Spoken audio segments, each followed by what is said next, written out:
Hello all, so welcome back to another travel vlog అండి. ఈ రోజు మళ్ళీ బ్యాక్ టు హైదరాబాద్ అనమాట. సో మార్నింగ్ 3:30కి నేను రెడీ అయిపోయాను, ఎందుకంటే నా ఫ్లైట్ 6 o'clock ఉంది కాబట్టి.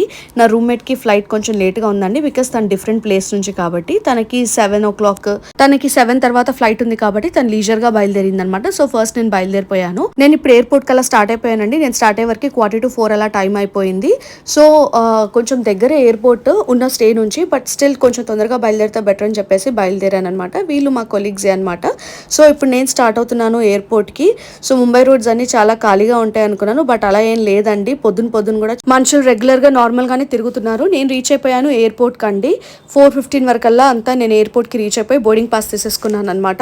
సో తెలియదు కదా ముంబై ఎలా ఉంటుంది ఏంటి అనేది. సో ఫస్ట్ అయితే బోర్డింగ్ పాస్ తీసేసుకొని నేనైతే నా టెర్మినల్ వైపు అయితే వెళ్ళిపోయాను. సోలో ట్రావెలింగ్ బాగుంటుంది, కానీ నా చిట్టి తల్లి కూడా ఉంటే బాగుండు అని అనిపిస్తూ ఉంటుంది, బికాస్ తన సందడంతా మిస్ అవుతున్నాను నేను.